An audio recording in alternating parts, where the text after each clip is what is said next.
تو دوستو اگر ماتم جائز ہوتا تو ہم 12 ربیع الاول کو ماتم کرتے، اگر ماتم جائز ہوتا تو ہم یکم محرم کو ماتم کرتے، جس دن 22 لاکھ مربع میل پہ حکومت کرنے والا عمر شہید ہوا۔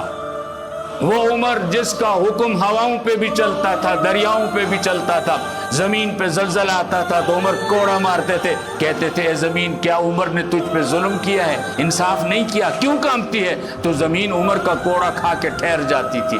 وہ عمر جس کے بارے میں حضور علیہ السلام نے فرمایا لو کان بعد نبی لکان عمر، اگر میرے بعد کسی نے نبی بننا ہوتا تو عمر ہوتا۔ وہ عمر جس کے بارے میں حضور صلی اللہ علیہ وسلم نے فرمایا عمر کی زبان پر حق ہی ہوتا ہے، کبھی غلط بات نہیں آتی۔ وہ عمر جن کے بارے میں حضور علیہ السلام نے فرمایا عمر جس راستے سے گزرتا ہے شیطان وہ راستہ چھوڑ دیتا ہے۔ وہ عمر یکم محرم کو شہید ہوئے، پھر ہمیں اس دن ماتم منانا چاہیے۔ میرے دوستو اگر شہیدوں کی یوم شہادت پہ ماتم کرنا ہے تو 18 ذوالحجہ کو ماتم کرو، جس دن عثمان غنی رضی اللہ تعالیٰ عنہ کو مظلومیت کے ساتھ مدینہ میں شہید کر دیا گیا۔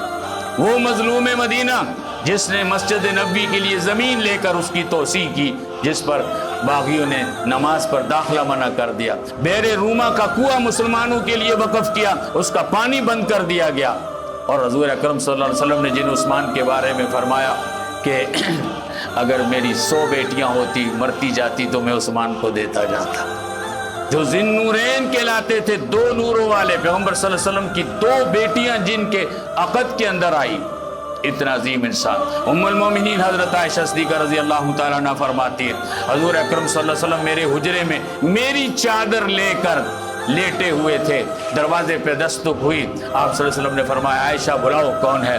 دیکھا تو میرے ابا جان ابو بکر صدیق تھے، آپ کسی طرح آزادی سے میری چادر لے کر لیٹے رہے، پھر دروازے پہ دستک ہوئی، آپ نے فرمایا عائشہ دیکھو کون ہے؟ میں نے دروازہ کھولا، حضرت عمر تھے، آپ یوں ہی لیٹے رہے، ان کی بات سنی، پھر تیسری مرتبہ دروازہ کھٹکا، آپ نے پوچھا عائشہ دیکھو کون ہے؟ میں نے دیکھا، فرمایا حضرت عثمان ہے، آپ نے فرمایا صبر کرو دروازہ نہ کھولنا۔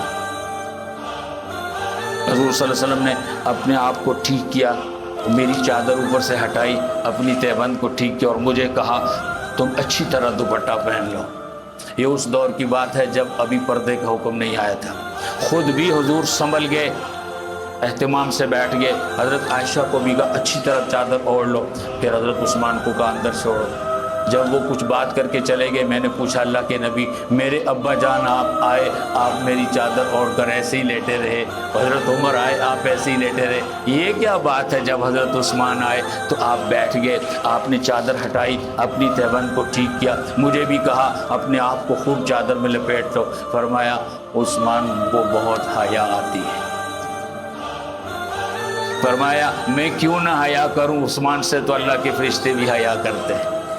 فرمایا عائشہ اگر میں تیری چادر لے کر اسی طرح آزاد بیٹھا ہوتا تو حضرت عثمان آتے تو مجھ سے بات ہی نہ کر سکتے، فوراً واپس چلے جاتے، اس لیے میں نے اپنے آپ کو سنبھالا۔ وہ عمر وہ عثمان 18 ذوالحجہ کو، 10 محرم تو یاد ہے، 12 ربیع الاول کا ماتم کسی کو یاد نہیں ہے، 10 محرم تو یاد ہے، یکم محرم کا ماتم کسی کو یاد نہیں ہے، 18 ذوالحجہ حضرت عثمان کا ماتم کیوں نہیں یاد اس امت کو؟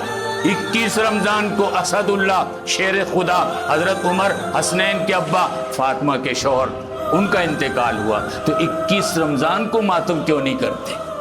ماتم کرنا تو ان موقعوں پر کرنا۔ پھر شوال کے اندر سید الشہداء کا ماتم حضرت امیر حمزہ کا کیا جائے۔ میں کہتا ہوں کہ اگر ہم شہیدوں کا ماتم شروع کر دیں تو سال میں کوئی دن نہیں بچے گا، بلکہ ایک دن میں ہزاروں شہیدوں کا دن منانا پڑے گا، پھر دنیا کے سارے کام چھوڑنے پڑیں گے، بس پورا سال 360 دن پھر ہم ماتم ہی کرتے رہیں گے۔ نہیں میرے دوستو، اسلام کسی کا ماتم کرنے کی اجازت نہیں دیتا، نہ اسلام کا مزاج ہے۔ یہ احادیث سامنے رکھیے، سوچئے کس بنیاد پہ آپ اس مہینے کو غم کا مہینہ قرار دیتے ہیں، سوگ کا مہینہ قرار دیتے ہیں، ماتم کا مہینہ قرار دیتے ہیں؟ حضرت حسین کے نانا کیا کہتے ہیں اور آپ کیا کر رہے ہیں؟ ہم وہ کریں گے جو اللہ نے کہا ہے اور پیغمبر صلی اللہ علیہ وسلم نے کہا ہے۔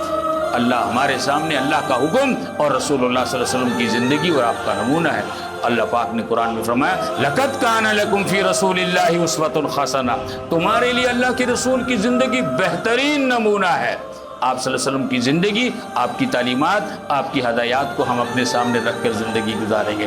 بہرحال آج کی نشست میں ایک ہی بات آپ کے سامنے عرض کر سکا کہ اس مہینے کے بارے میں جو غلط باتیں اور من گھڑت باتیں ہمارے اندر مشہور ہیں، اس میں پہلی بات یہ ہے کہ یہ ماتم کا مہینہ ہے، حالانکہ اس کا حقیقت کے ساتھ کوئی تعلق نہیں ہے۔ مزید بات انشاءاللہ اگلے نشست میں ہوگی۔ اللہ پاک ہمیں سمجھنے کی اور عمل کی توفیق نصیب فرمائے۔